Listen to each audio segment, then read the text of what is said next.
Welcome, guys. Welcome. Good evening. Welcome, everyone.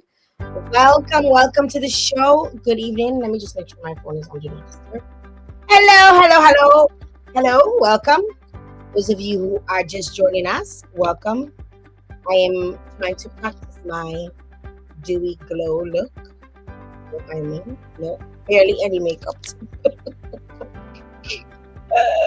Soft life. I'm trying to soft life. Welcome, guys. Thank you very much for joining.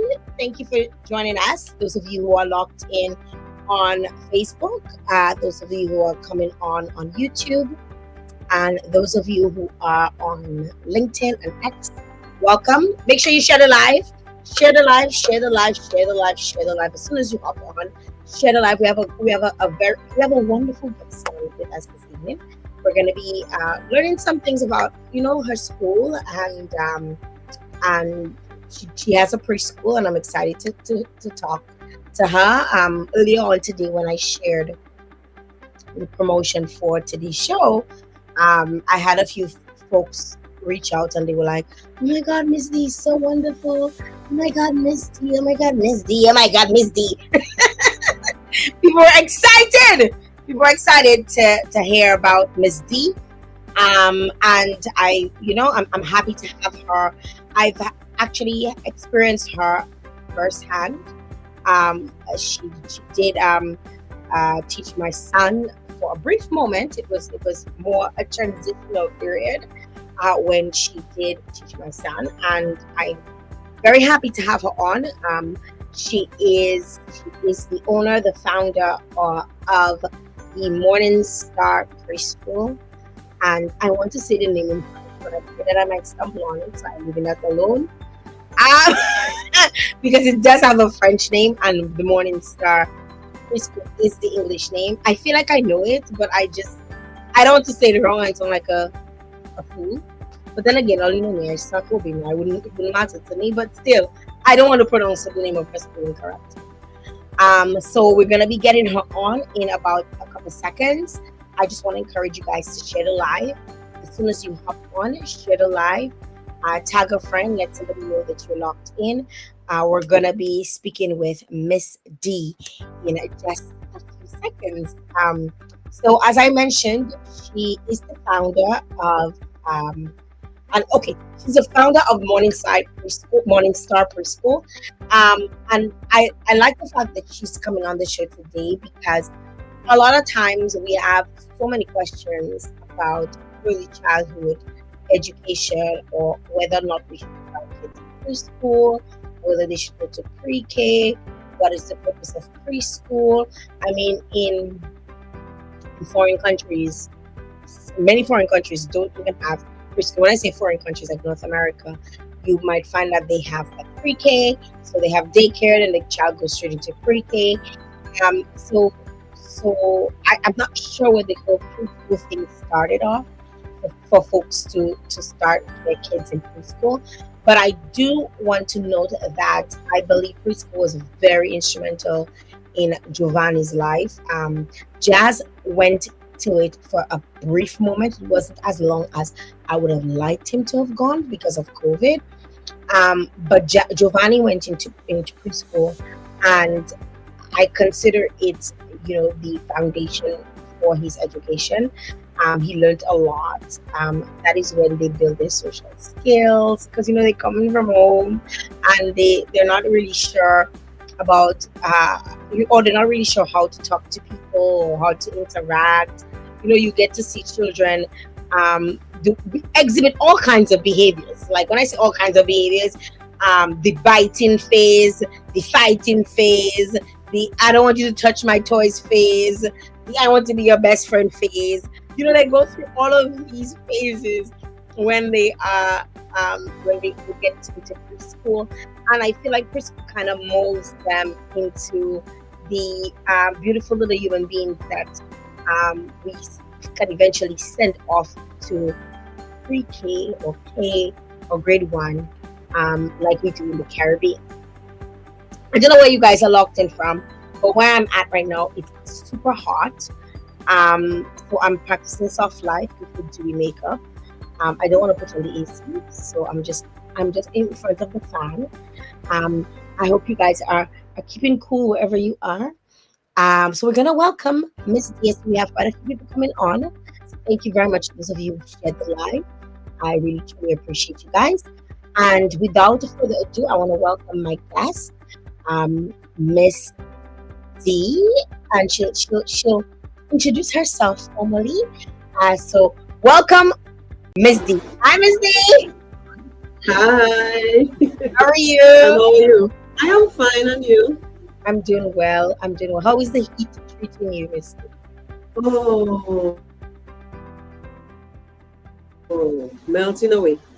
But Melting away. first and foremost, I'd like to tell the world happy belated Mother's Day and happy belated Mother's Day to Yeah. you as well, Jael. Thank you for even reminding me. I almost forgot. I know sometimes we might have our ups and downs. Yes, every day Yeah. is not Mother's Day because we always have work to do. But let me introduce myself. I am Georgette. I am Georgette D. Ravaria, better known as Miss D. I am in early childhood education field for over 15 years. I am specialized in speech development, in special needs, in standard education. And I want to say thank you, Jael, for having me here with you this evening. Thank you very much for coming on, Miss D. And again, belated Mother's Day to you and to everyone who's tuned in, who celebrated Mother's Day. I think because I get so accustomed to being on social media, I forget sometimes when I was on last. Since the last time I've logged on, I just want to say happy Mother's Day to all the mothers or those who are mother figures, because I don't want to leave out those who may not have had kids, or people who are just mother figures in people's lives. Yes, I want to wish them happy Mother's Day. So thank you very much for reminding me and giving me that little nudge, Miss D. Um, so it's good to have you most welcome. on, and I wanna kind of get into um I'm probably gonna drill you a little bit, but I feel like okay, and I'll tell you why I will ask a lot of questions. I First of all, I want to play devil's advocate, so I want to be able to be the person who would ask all of the tough questions, because the your role is like the first role when you take your child out of daycare into a teaching space, right? And sometimes, Yes, people have all of these they get butterflies, they get nervous. I remember when Giovanni first went into preschool, I got diarrhea, I ain't gonna lie. like I believe you. I, I was just like, I'd gotten used to the daycare. Furthermore, I knew the owner of the daycare, so I felt very comfortable with her. Um, and then I was now taking him into a new space where I didn't really know the people, and he was going to be, wearing a uniform. We have all of the jitters that goes with seeing them in their little uniform and their little backpack and their little snack bag, and you want to get them all matched out, and you want to make sure you iron their I uniform. know, yes. I mean, we go through that process, right? Those who are moms and those who have actually brought their children or taken their children to preschool. So I kind of Yes, want to be that person who, or at least this medium, to be the medium where a lot of new moms or moms who are getting into that phase can kind of make a right decision. I mean, the hope is that they probably choose Miss D's school, especially if they're looking for that. But it's also the hope that they learn something, and they learn to know, or they learn what to look out for when they're choosing definitely. school, right? And that is why, so don't think I drilling you. I'm just trying to be, the devil's advocate, and kind of put myself in the shoes of somebody who's venturing out for the first time to look for a preschool. So, Ms. D, can you really describe to us what your teaching philosophy is, and how it really influences your approach to early childhood education? You mentioned that you've been in this for 15 years. So I Yes. kind of want to know about, your core beliefs in terms Mhm. of teaching and learning in young children. Okay. My philosophy is very simple. Simple, simple, simple. Every child is different. Every child is different.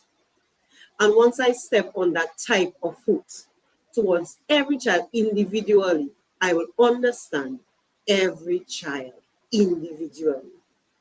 So, in that, it will make my influence to them come out somewhere positive. Because child A is not behaving like child B, neither child C. So once I understand each child that is around me, then my approach wouldn't feel frustrated. Because yes, you might have your philosophy, but if as a teacher or guidance teacher or principal or even a daycare provider, if you haven't got that same set and focus mentality and whole body, mind, and soul is in core, then the influence that we're looking for, it will be difficult.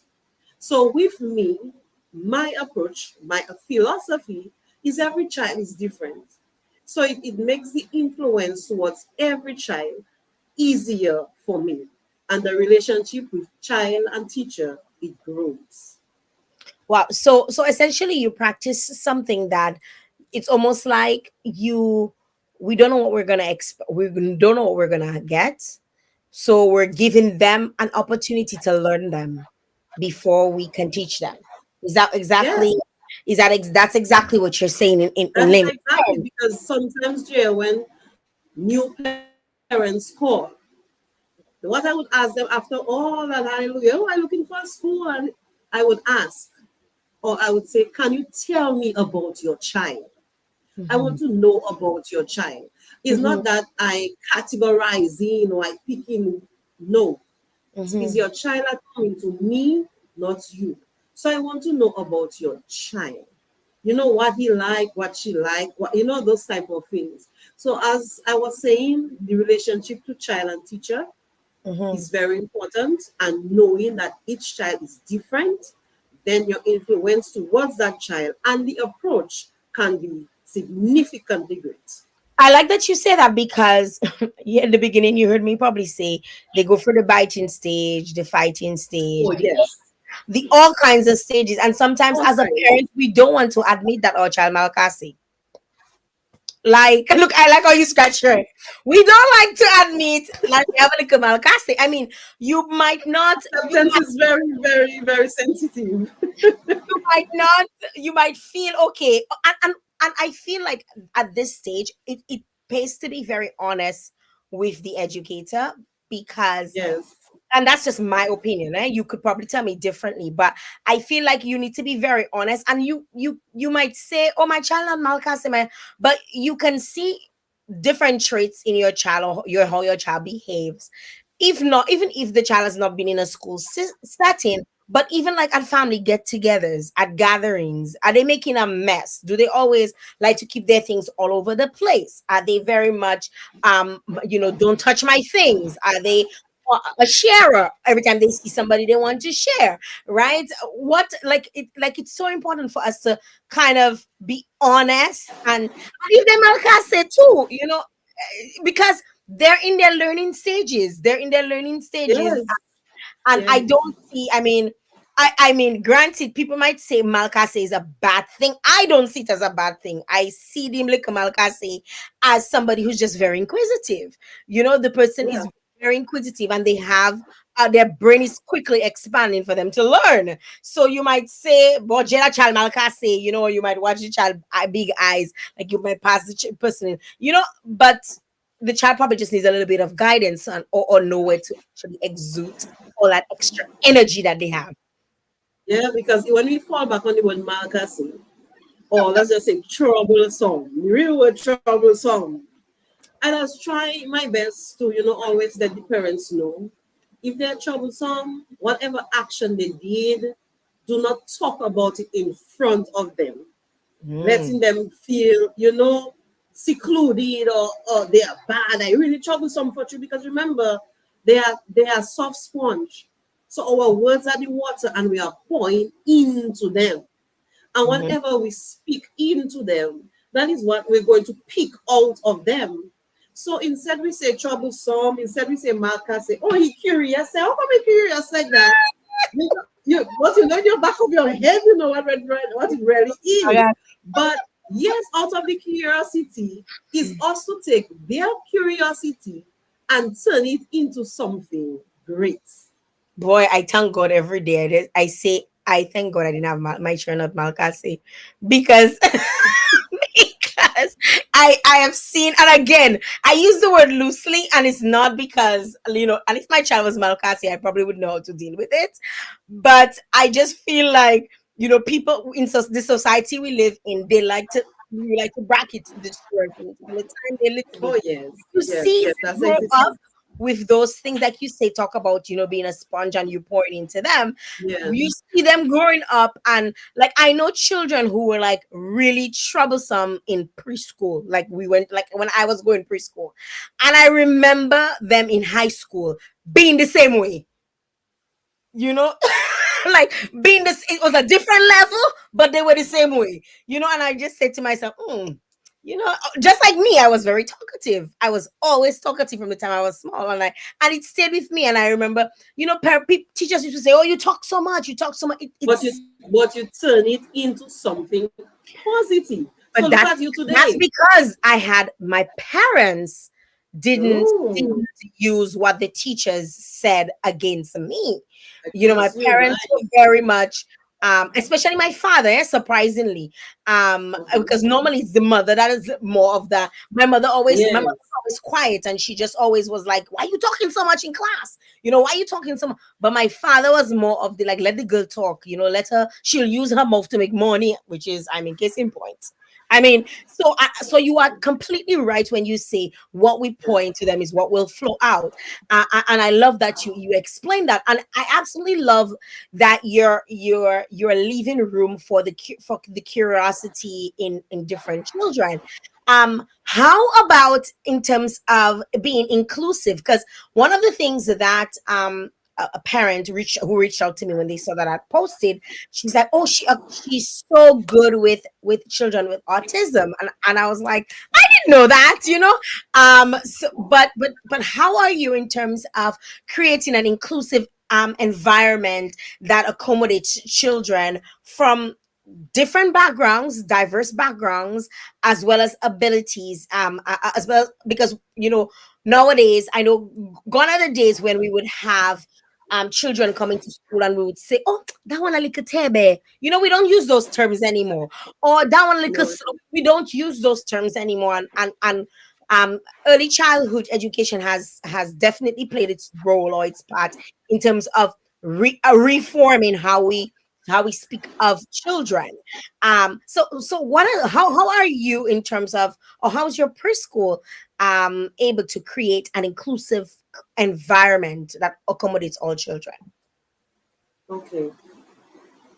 It is challenging because, as I said from the beginning, every child is different. So that means every setup would be different. Mhm. But then we're looking at the environment.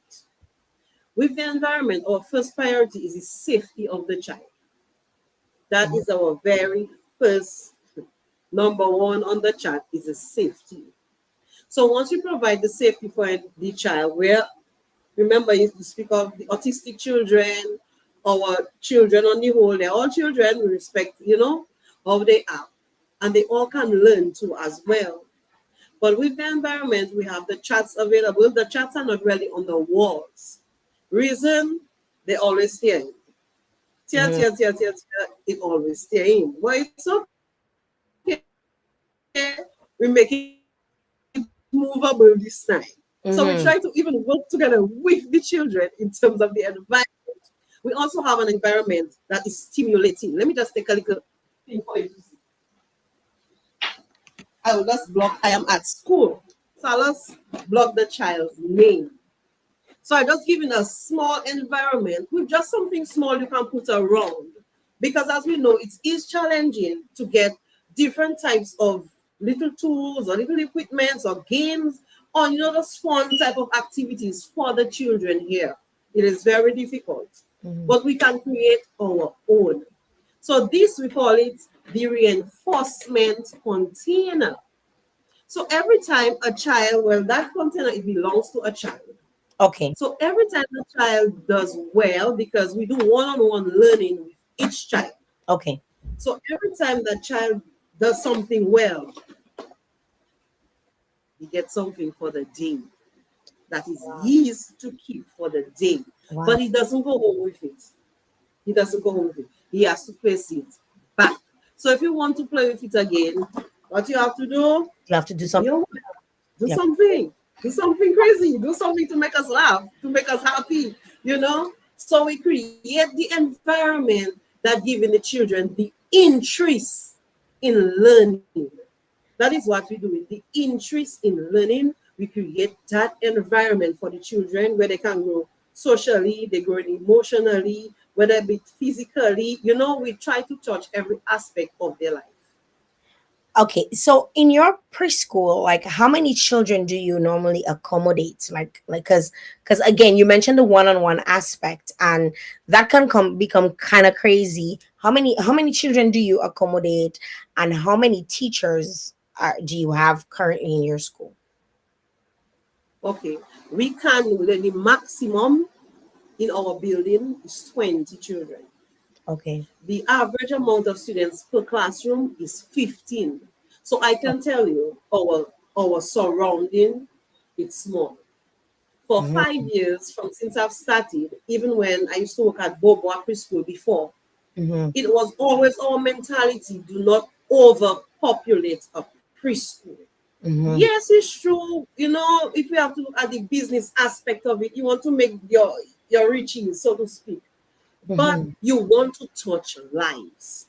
Mm-hmm. It's better you go slow and you don't trip than you go fast, you trip and you stumble, you break your ankle, and it's going to take you a little extra time to get back on your feet again.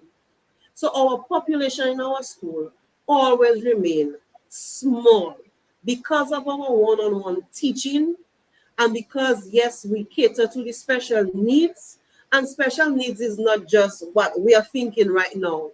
Sometimes a child mother dies, Oh yeah. that child cannot really socialize right away. you Mm-hmm. know Friends. that And it is child has considered a stress special just like, need. Yes. yes, so that child has stress just like an adult. Mm-hmm. What we Mm-hmm. thinking is just a child, she don't know what's going on. Of course she does, because she see a dog die, the dog never came back. She saw a Mm-hmm. cat die, the cat never came back. So if my mommy die, my mommy not coming back. Wow. So we cater for those types of children as well. So it's an open tree. If Wow. your child is slow at school, we still cater for these things. So our environment is a holistic environment where it can welcome a child. Once it's a child, we'll try our best to make that child feel at home. I want to go to the live a little bit because a few folks have been coming on and a few folks have been sharing. Thank you very much if you guys have been sharing. I just want to acknowledge Al Charles who sent us some stars. Thank you very much, Al, for that. Beverly Blackman is on. Alice saying happy Mother's Day to all. Gregory Senville is saying good evening and happy Mother's Day. We have Novi saying I warned the teacher about mine on the first day. We have Gina Viv is saying hi, Miss D. She's sending love hearts for you. Then we have Maureen, that's your sister, is on. Yes. Frasto is also on. Sugars is also on. So folks are commenting and commenting and excited to be here. And I want to encourage them when they jump on, make sure you hit share. Share the live so somebody else just share it to your timeline, or you can feel free to tag the folks that you feel this is important to reach. All right, so we continue with the conversation. When we last left off, we were talking about all the different types of children are gonna come in. Obviously, different backgrounds, different abilities, and essentially fostering an environment that is welcoming to all children, regardless of their needs. What sort of Yes. strategies do you use to foster social emotional development in young children? And essentially, I want you to think when you're answering in terms of how do you employ ways to support children's emotional well-being and as well as their social skills. Because something I find a lot in Dominica, and I without tripping you, is that it's very heavily academia from the time the children in preschool to the time they get into leave CXC, do CXC at fifth form. It seems to be very highly competitive. It seems to be if the child is unable to do a certain amount of things by a certain age, by in a certain time frame, oh, that child might be dunce, that child might have a disability, that child, and I experience it. I know what I'm talking about firsthand because, like I mentioned at the beginning, my son didn't get to go into a preschool full time because of COVID, and as a result, his speech was delayed, and there's certain things, and a lot of parents experience all of these different types of things not just during COVID, but just during certain times in their lives where children develop at a different pace, at a different rate. How are you, or what sort of strategies are you using to foster social emotional development in the little ones that are coming into your school? First and foremost, the teacher has to be in whole. When I say the teacher has to be in whole, when we are here, my teacher gets a day off. Because in order to create the child to have that comfortable mentality or state of mind, the teacher has to be in a proper state of mind as well. Mhm. Where the teacher has to understand, as I said, the child, and take your stress and your home issue and keep it outside. If you want, you can speak to me at the end of the day about it. But first Mhm. and foremost, we have to be in whole. Teachers of the Mhm. world, we have to be in whole to create that environment. I like Now, your choice of there's words. certain That in whole choice of word is very it's very you keeping it very simple, Miss D. Like we getting it. We're really getting it. It's like don't come with all of your problems because essentially a child might do something and because you're on edge from something that happened at home, you it's very quick for you to snap, and sometimes it's not even something that you would not have normally reacted to in that manner, but because of your issues or your own because you're human. So I love when you say you come in whole. Don't leave. Don't come in pieces. Don't leave pieces of you at home and bring piece of you here. yes, Right? yes, Yes, I love because it. I what love that does there, what it does, it affects the child, whether in a positive way or in a negative way. it. Hmm. And even when we speak into children, we have to speak in a way that we want to see Jack speak that same way to Jill. Hmm. When it's playtime, we have to try our best to play along. There might be a child that, he or she might like to isolate themselves from the rest of the children. Hmm. But it's our duty to ensure that we guide them through the stages of playing with others. Hmm.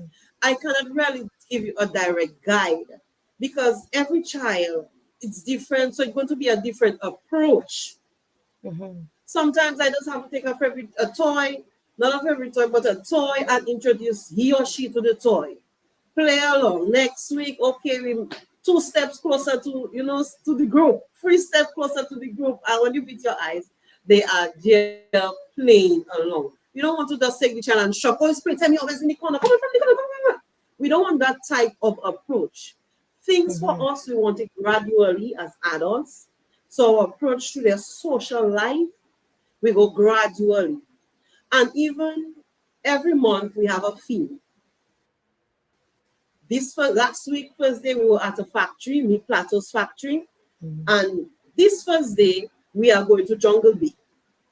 Every Hmm. month we have a theme. So the children are outside, So what is the theme? What is the theme this experiencing month? jungle. I don't want to really take them into a what we call it bush. So we bring them to Jungle Bay, where Jungle Bay has, there has a type of botanical gardens with different fruits, different citruses, and it is more safe. But Mm-hmm. to them, is a wow, look at apple, So we bringing them into environments for their whole mind and the holistic child to bloom. Mm-hmm. So Mm-hmm. paperwork, crayon, your child to be closed. Mm-hmm. Because when you want a child to write composition in primary school or comprehension, their mind has to be open, Jay, Yes, it in has. order for their words to flow. Mm-hmm. Mm-hmm. So Mm-hmm. it starts from daycare to preschool. So here with us, we with their social skills and their social development, we try our best to bring up the children every month. We try our best to bring them out and to know different places as well. Wow. Okay. Now, in terms of you, I mean, we speak a lot about, getting them from preschool into primary school. Like there's a transition. How do you assess and track their stages, especially the developmental stages? And I ask this because you find, you know, there's always like a goal at the end for each school. So whether it's a preschool, whether you're in primary school, whether you're in a class, the goal of the teacher is so that all their students can pass and go on to the next grade. It always feels to me like it's a competition. Like who can make it first, who can get it quicker, who can that's how it feels to me, which is why I really don't like the. I don't like the. I'm not gonna lie. I don't like the Caribbean way of teaching. I find it very much academically inclined, and they just want children to pass all the subjects, and passing all the subjects means that they've understood. And oftentimes you'll find that children are just regurgitating what they've crammed. So you keep singing, there's a brown girl in the ring, tra la la la la, and they singing it, and I know this song is a brown girl in the ring. But you probably ask them couple months down the road, what was the color of the girl that was in the ring, and they kind of tell you, right? They cannot Because even touch it. They cannot right, touch it. They cannot identify it. right, right.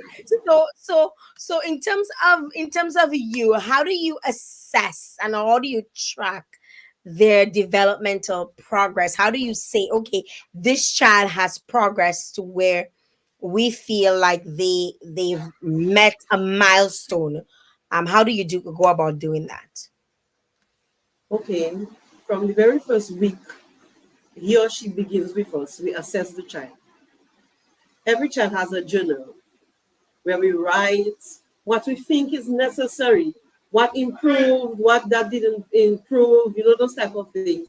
So we use a book and we write it in. We call it the journal. So Okay. every child is assigned to that book. And that is a That book journal is, that can be accessible to even a parent, so a parent can come and oh yes, oh yes, because check. when it's time for the parents to come in, we have to pull out the book, Yes, we have to yes. pull out the book because it's a guide for the teacher herself to see, okay, is he moving? What's happening? Last week he did that, did he do it this week? So it's a guide for the teacher because the preschooler cannot read it, so it has to be for you to guide you through. Mm-hmm. So we use a book, an exercise book, we call it the journal. And also, well, Ministry of Education have their own checklist with different papers, with different milestones at different stage of each child. But we have our own as well. It is for our school, it's for our records to Okay. see where the child was, where the child is, and where the child is about to reach. Because you Mm-hmm. can actually tell by the growth of a child. Okay. So in terms of these things, we keep records of the child stages from time they come in, we assess them, and time after time, we write all about them at different stages in their journals. All right. I just want to remind. Thank you very much, Ms. D, for putting that. I just want to remind those of you on the live, if you have any questions, drop the questions. We'll try our best to have Ms. D respond to them. Of course, obviously, um, I don't expect her to know all the answers because she's one person. But I also will encourage her even after, to go back and kind of check out the live and see what comments people were making. For example, Anne Savre Marie just said, so very true. Schools do not cater for those who are not academically inclined. There are many who can use their hands and minds for arts and craft and woodwork, etc.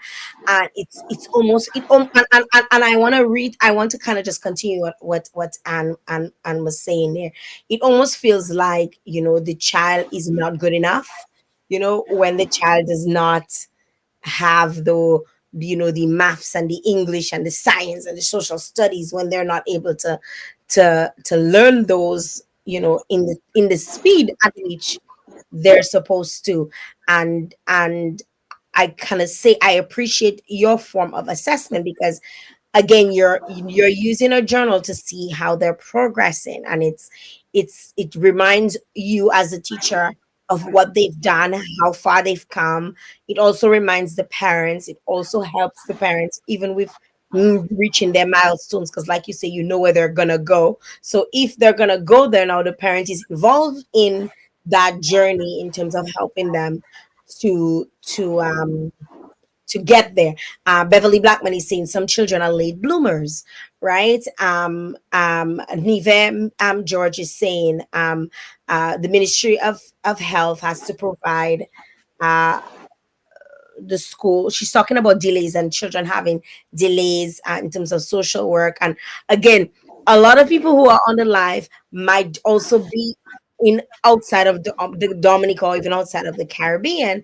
And we kind of lived, our perspective is a little bit different in terms of what we see and how we, in terms of how children Yes. are assessed. And it will lead me actually to this question now, in terms of talking about how you integrate play-based learning into your curriculum, because I find like a lot of children, they say, "Oh, you like to play, you play too much." And then you hear parents all the time saying, "Oh, toi mais jouer, ça tout ça, ça, vous pouvez c'est jouer, jouer, jouer." And sometimes as parents, we forget that there are ways of learning through play.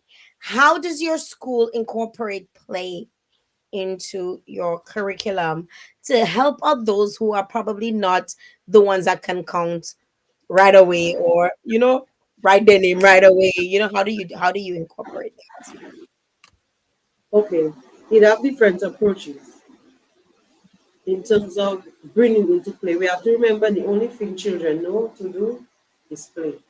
The only thing children know is play. That's the only thing. And we have to remember that. And because we take it as an awareness here at school, if you're on our Facebook page, you'll just see. We call it scientific play. Their hands always dig in, we're always up to something. Because that is how they can learn. They cannot learn for sitting on crayon or follow the dots, write your name all the time. No. You have to make them comfortable. Making them comfortable is allowing play to be a curriculum for children to learn. Yes, it have different types of textbooks curriculum. That curriculum is to guide us as the adults here. But it's our job here at L'Etoile to break down that curriculum into play curriculum. Because they are little people, 3 year olds that haven't got no experience in life. So with our teaching, we do play activities, as if we're doing letters, we make them play in water to find the letters, or we Mm-hmm. make them have sand play, or we use Play-Doh, or flour and Kool-Aid creating a beautiful color. We make them So, Mhm. we do many things. You take in a green leaf, you rub it on a white paper, you get the color green. So there are a lot of things that we introduce to the children that keeps their eyeball open wide. Can't wait to come to school next day. Because what needs they have up her sleeve?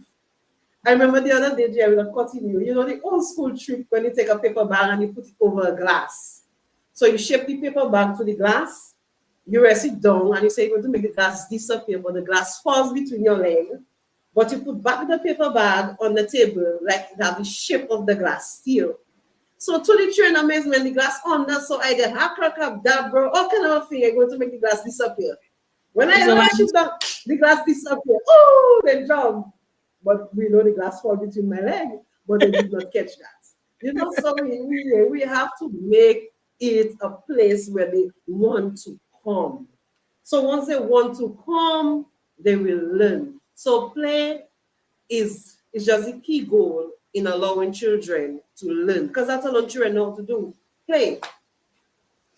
we have someone who has a question. So Samantha, John Philip is asking, how will you be prepared for special needs children in September?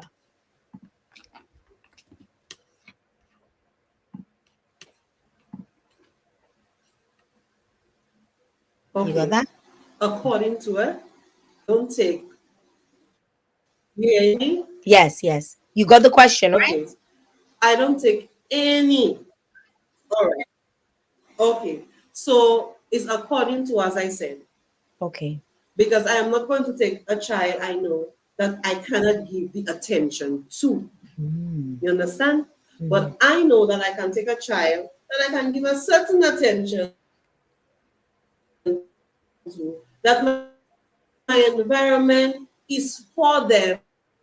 So if they come in with a wheelchair, I can walk. So I know a wheelchair can have access to just roll in. Okay. So then I'll be honest and I will know if I am capable of accepting the child. Because I can recall when we were in Stock Farm, we had a child that had cerebral palsy. Hmm. And we adjusted his table, we adjusted the chair for him so he could come out from his chair and sit in a chair that we customized for him Hmm. so he could do his work. Hmm. Is he could walking on a problem? Well, we get a walker. The walker you put your babies in. Yes, yeah. We get a walker for him and we place him in the walker and you have to see him boy going together with the children. So, we try our best to make the environment suitable. We try to work with the parents most importantly, because without working with the parents, we would not have a whole child. And we want the whole child, and the whole child is including the parent. Hmm. So to answer her question is according to the child. I cannot tell you yes and I cannot tell you no. But what I can be honest about is once I see the child and I speak to the parent, then I will know if we're capable of making adjustments or if we are not. Okay. So there needs to be a level of consultation that happens Yes, even definitely. before accepting. And somebody messaged me and they were asking, when are you accepting? When do you start accepting children for September? So like, has that opened up already? So somebody just messaged me on WhatsApp. Okay, can you ask her when is she starting to register children for September? Okay, registration is open all now because as you know, we are approaching summer and summer is the time to shop for your stuff for your children. Mm-hmm. So registration is open. So if you feel like you want to come in and have a conversation, my number is 277-3933. So you can always call me and I will make myself available, adjust myself to suit you so we can actually take our time and have a conversation. Okay, fantastic. I will keep checking out the chat for any other questions that will come in. Uh, I want to continue here with the conversation. You spoke about, how you've adjusted, and, in the past and all of these different things. But I think that question probably would be more along the lines of behavior in terms of a child's behavior. We spoke about the Likamalka series. But how do you handle challenging behaviors in the classroom? Because challenging behaviors, you might have a child who's the sweetest pea in the pot, and something probably is going on with them, whether it's at home or whatever, and a child comes to play with them, all of a sudden they bite the child, or they scratch the child, or they fight, or even you have little children, little bullies. I'm not gonna lie, there's children who, and a lot of what they do is what they see at home, or in the environment where they live. It doesn't necessarily mean at home. It could be the neighbor, it could be in the yard that they play in, or Yeah. whatever. So what do you do, or how do you handle challenges that may come up in terms of how a child behaves? I remember, I'll tell you without tricking you. And I'm gonna be very Dominican. In foreign, they'll tell you if your child bite once, they won, bite twice, they send you a letter, bite three times, out you go. They don't tolerate bullying, Right. biting, any of the bees, right? So how do you handle those behaviors? Okay. As you said, you have different children that can fall in different categories. Mm-hmm. So we have two sets of children. So we have our special needs children, those that are autistic, we would say. But I'm not a doctor, so I cannot point and say he is autistic. But I will just go ahead with the information that was given. Sometimes they have tantrums. They would burst, they would just shout, they would, oh my God, what's wrong? And the approach at the beginning, it does be difficult because it's a learning process for them. So at the beginning, you pass by my school and your child screaming, hey, Miss the beating the child. Not nothing that the child is having time. So we have to, at first, we have to allow him or her to have their time. But gradually, we step into their time. Okay. And when we step into their time, then we become the controllers. And we teach them how to control when they are having their burst. So, for instance, if one have a burst now, I step in very close to that child. Let's breathe. Even if they're shouting, let's breathe. Come on, you can breathe. Come on, because you want them to control their outbursts. Mm-hmm. Telling them shut up, it will not work. It just will not work. Mm-hmm. Thank You you for. aggravating the child more. But asking them to breathe, and while they're breathing, you continue asking them to count with me. One, two, three. Come on. And sometimes we take them and we just walk around the school compound. While they're shouting, let's go, they'll take the walk with you and they will just cool down. There are different approach if you take a toy from a child, or the child chooses to send the toy across the classroom, or bite a child, or kick a child, or push a child. You did it the first time. That's not nice. Why did you do that? Come. Tell me. Why did you do that? That was nice. I thought we kick balls. So we're kicking people now. Can we kick people? You have to let them understand first before you push any punishment to the child. Wow. So Um, what is punishment? A timeout. oh, that is what I was about to ask you. What is punishment? What does punishment look like? A cool tree? What is Uh, punishment? go and pick your go and pick your go and pick your whip. Go for my father. Go and pick your whip. What is punishment like? Don't pick your way better. No, you have time off. But remember, not every children that can remain at the same time out on a chair or in a corner or facing the wall or facing outside. Because Jane can stand up there for 5 minutes, but Jack can only make a minute because he's the type of child that cannot stay one. So your punishment will be. So you have to work with the type of child in terms of first things first, let them, because they come to school too, they come to preschool to learn, Mhm. even be, not just ABC, but behavior. So Without so cutting you, Jael, the other So The other day I had a conversation. by Miss D, the punishment does not always fit the crime. Let me see one. The punishment does not always fit the crime. Oh, no, no, no, no, no, no, no, no, no, no, not always. I am not the perfect teacher. I am not the perfect teacher.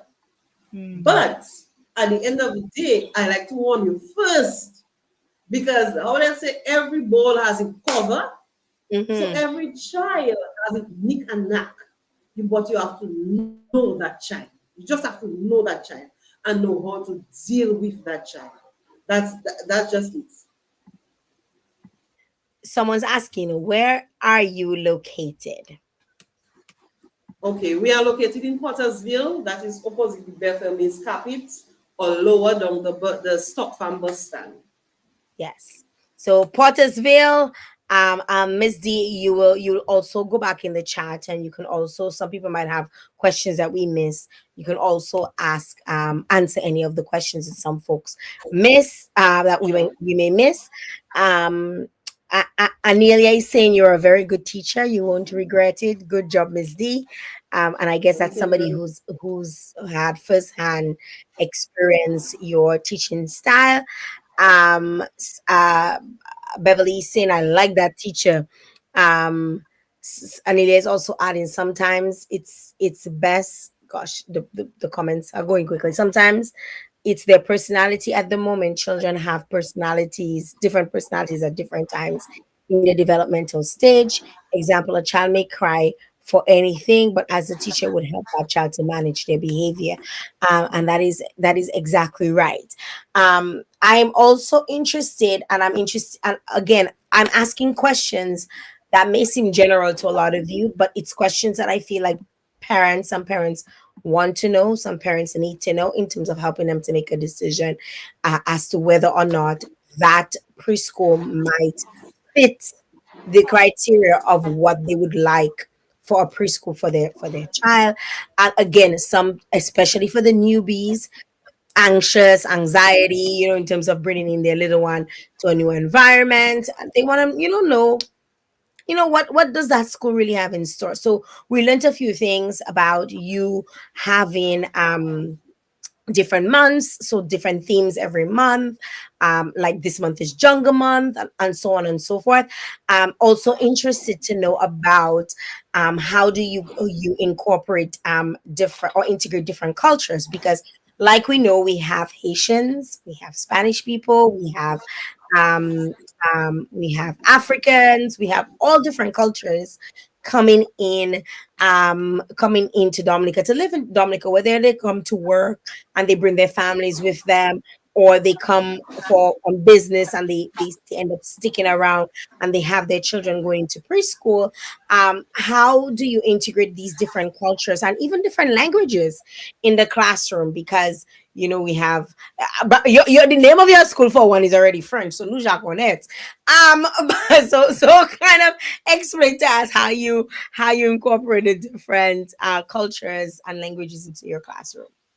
Well, what I love the most, Jael, to tell the truth, majority of the parents I meet that are foreigners from different culture, different background. Hey, the children speak English. Oh my gosh. So we never the language barrier.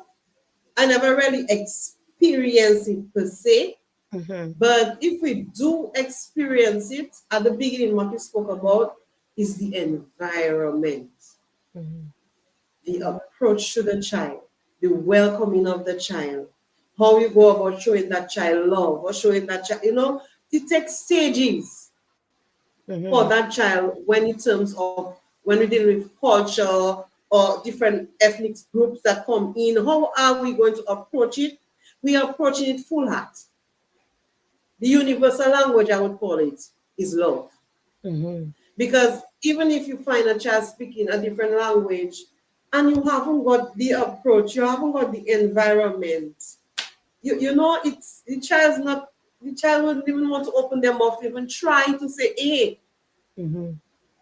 So the whole environment, the whole approach towards the different people from different culture, different religion, we have full respect for them. You come home when you come to us. You don't come for us to drill you and Okay. tell you, oh, have so many expectations from you. No, we work together as a team. So when different people come to our environment, we treat them with the universal language, I would call it. We treat them with love. And I with also that, everything is possible. I also wanted to find out too, though, as we on that topic, as we on the topic of cultures and stuff. I know you mentioned you having different months. So, do you also incorporate the different cultures into your themes? For example, we knew we're in the month of May. The 5th of May was Cinco de Mayo. You know, if you had a Spanish speaking child or a child who probably is from a Spanish country, would you incorporate probably having them to bring do a week of activities or a day of activities, you know, just to kind of, because a lot of times we say we want to give love or we show love, but a lot of times we forget that these people come from different countries and they miss their home. That used to Yes, be it's their true. home. Yes, they're now in a new home, but they miss their customs and they miss their traditions and they miss different things. And just like when we move to different countries, we want, because I remember when my son came up to Canada with me after Hurricane Maria, and we brought him back into, like, he went into the school system. One of the first things they did was they put up the little Dominica flag. They found the little flag, you know, the little Dominica flag. And, you know, he was so excited to see the Dominica flag because he knew the Dominica flag and he knew that was his flag. So he, right then in his mind, he started to feel at home because yes, they were different. They all look different from him. Or different from what he was accustomed to, but they had the little Dominica flag. And when they had like International Day, you know, they were like, "What are you bringing, Giovanni? What food are you bringing from Dominica for us to try?" You know, so they do these things to include the children as well as, you know, make them feel at home. So are these some of the things that you consider also for your school? I can consider it in the level that you are speaking of Hmm. in terms of bringing country into the classroom, different countries into the classroom. But one little sparkle, as we're doing jungle, I asked a friend of mine to get some calabash Hmm. because I say when you're in jungle, you cannot eat in plates. The man taking all this calabash and eating the calabash. I still hear the calabash even giving food a different flavor. I heard that too. So I had gotten some. I didn't get all that I wanted, but I had gotten some, and then I got a Nigerian. Well, they're in England now, but she contacted a close friend of hers to make a Nigerian meal. I think they call it fufu. Yes, Yes, it was that I told the parents that the children, you know, but to I try didn't it really make them. I must make them take a small amount because I was advised. I did not even know that you cannot chew it; you have to swallow it. So I'm like, what? Okay, I'm not going that far. But you know, the experience out. eating from a Different calabash. culture or different, yes, yes, yes, So if we have to look at culture and remove forest, we can talk about Rastafarianism, you yes. know, because they believe in the whole natural type of Naturality. ambience and food. Mhm. Yes. So if we want to go further, we can say, okay, we tried the Rastafarianism already.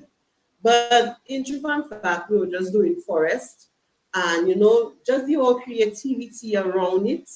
So we did the calabash. So first day, we go in Jungle Bay and see the fruits, you know. So it's just a stages. Yes, yes, I love it. And obviously that could obviously be incorporated into any theme. Yes, yes, definitely. So Definitely. Rowan Joseph is saying, "Great job, Miss D." Mrs. Wright George is saying, "The best of the best." Miss D, it seems like you tell all your parents you're coming on the live, man. Um, who somebody else said, "Oh, Honey Maguire is saying that you've given her daughter one on one and best decision ever." My final question before we wrap up this evening is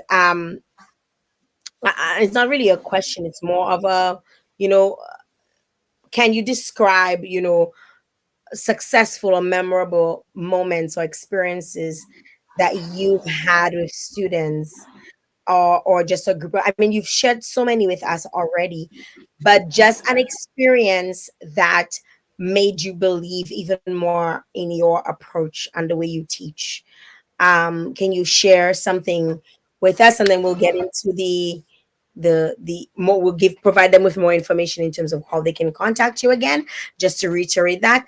But just some successful or memorable experiences that you've had at your school, that you feel really kind of says this is what we're about.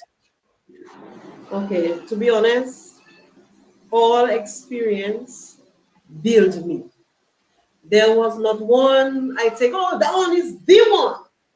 All experience, it built me because I looked at it as a success. So out of all my experience, I'm just going to shake the bag and which one I, oh, okay. Sorry, because I'm a preschool teacher, I still with action for you. But never mind. There is a little boy. You know, when his parents spoke with me, they had a major concern in terms of his speech development. Would he be able to, Miss D? You know, what can we do? And it took maybe after 3, 4 months, I had him in front of a book. I have a lot of pop-up books. You remember the long time books when you open it, you know, it has with pop-ups. That making those books are more interesting to children than the average reading books. And he had that pop-up book, and when he opened it, I was just reading to him. But when I read to them, I point on the word that I am saying. And I was always doing that with him. And one day, a minders tell me, because I make videos and I also send it to the parents as well for them to see the updates, see it through a video than my word of mouth. Mhm. So I just update my parents as well with videos, not just on writing or on a journal. Or if I take out pictures, it's not just on my Facebook, but I'll send it to the parents for their own personal keep. And that time I agreed to myself, I'm going to make a video. So I press play and I put the book next to him. And when I saying the cat, my child saying the cat, and my child came in not Wow. speaking, you know. And right now, Jael, my child going and touch every chat. He's saying his koalas, his numerals. There's nothing, Wow. his animals. And he came here and the parent came here hoping for a change. And I thank God first for that change. I Hmm. thank God for that change. And that is not just my success, but together with the parents, it became our success. So that is Hmm. one of the stories I just want to share with you all. I am not Jesus Christ, but me and the parents, that is our success.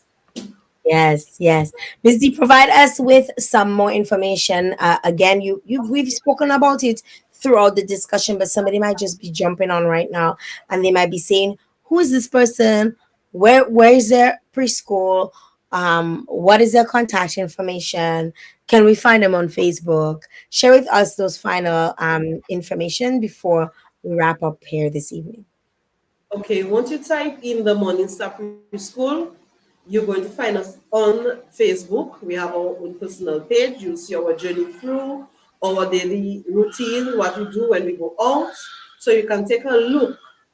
That's just a window to our school. But Mhm. if you want to contact me directly, you can contact me 277 3933.